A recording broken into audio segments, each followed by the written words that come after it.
recordings of dance music, and he soon won the favor of a number of music bloggers after they found his music on his MySpace page and gained a following. His first two EPs were released in 2009 and 2011, and then subsequently he signed with Sub Pop, and his debut album, Within and Without, was released in 2011.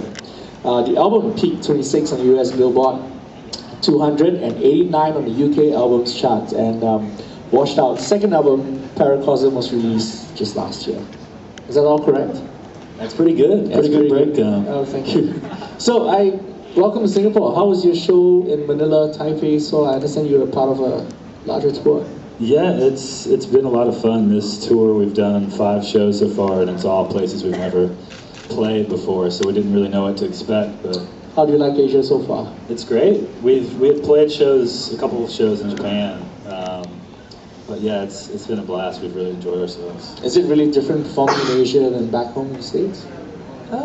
It is and it isn't, you know. I think there's definitely a passion that shows through pretty hard. You know, we'll play in some other parts of the world and people just sort of stand there and you can't really read whether they're even enjoying the show or not, which for us on stage, that can be sort of strange because we feed off of the energy that's being put on us, you know. So all of the shows we've done over the past week have been really good, and you can feel that kind of energy in the room, which makes us, I think, play better. So I guess Singapore has got a reputation to uphold. Now we got to. Yeah, I want to feel the vibrations out there, guys. Put out the positive vibes. So how actually did the name Wash Out come about? I really don't have a very good answer for that. You mentioned MySpace. I had recorded music in my bedroom for years and years just as a hobby and something to sort of kill time, and I wasn't really confident enough to share it with anyone, and finally built the courage to sort of create a MySpace profile, which some of you guys look kind of young. I don't even know if you remember MySpace. Yeah. But at the time it was kind of the place to post music. So you were on Napster as well, right? Oh yeah, big time. But yeah, I was really into photography, and I'm still really into photography, but you know, that was a phrase that I heard quite a bit, and it seemed to fit the aesthetic that I was doing. So it was as easy as that, and I didn't really expect much. You know, I had maybe 20 friends on MySpace for probably 6 months or something, and then all of a sudden it just sort of blew up, you know. The right people heard the songs and sort of passed them along. And, what was that initial feeling when you suddenly had like a spike in your interest in your music? Yeah, it was pretty mind-blowing. I got an email. I don't know if any of you guys have ever heard of this guy named Ryan Schreiber who started Pitchfork. It's, you know, pretty influential music blog, and I thought it was a joke. I thought like a friend of mine had created a false Gmail account and sort of was just playing with my head or something.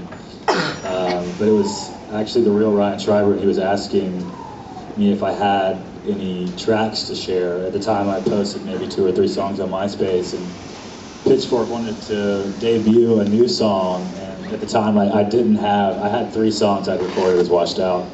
So I think that was on a Friday afternoon, and so over the course of the weekend, like 2 or 3 days, I recorded like 5 more songs and sent them to him, and that's pretty much the Life of Leisure EP is made up of most of those songs, the first release that I did.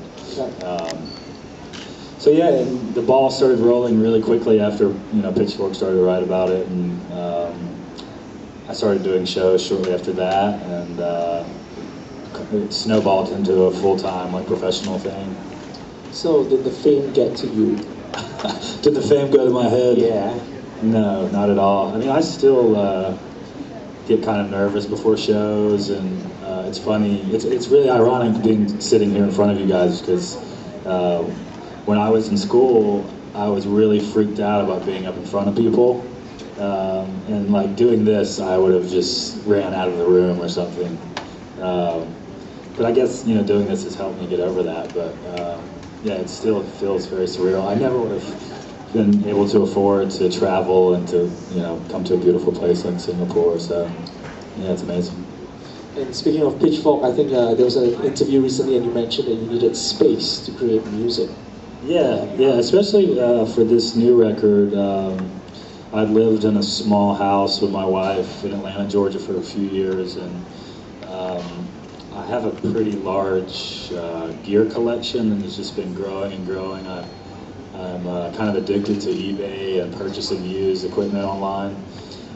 Did she nag you? Yeah, well, she started to, because we had this tiny little kitchen, and there was a bass amp over here, and on top of the table it's just full of like cassette tapes or whatever it is.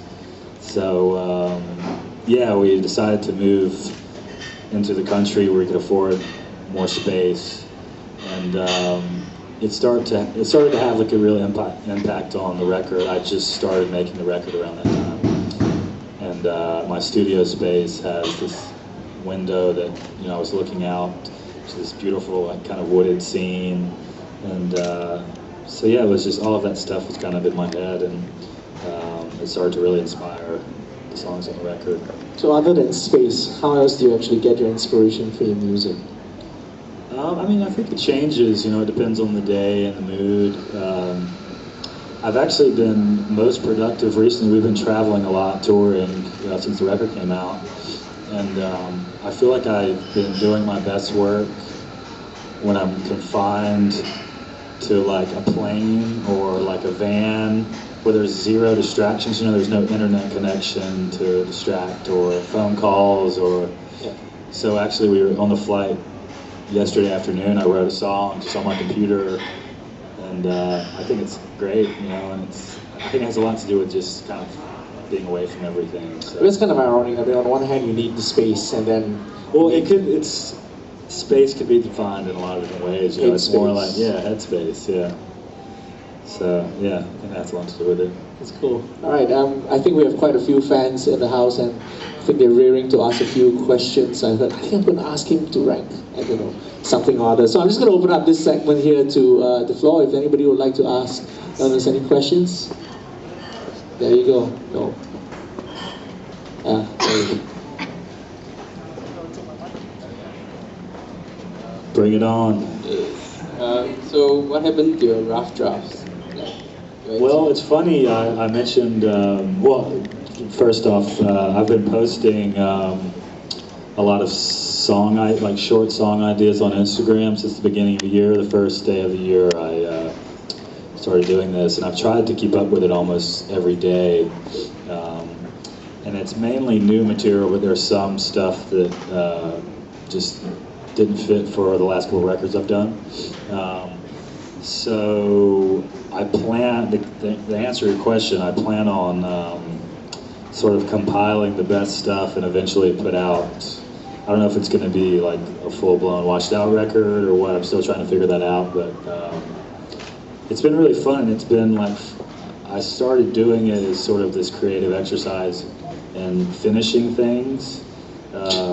Because I have a really hard time letting go, especially when it's, the last couple of records, because I spend like 6 months like working out every little detail to the point where when I look back at the records, I feel like I could have maybe taken a step back, and I've sucked a little bit of the life out of it by overanalyzing things. So finishing something new every single day hopefully will help me kind of get over that and just accept imperfections. And so that's what the whole idea was. But hopefully sometime soon. I'm thinking like maybe the first day of summer would be a good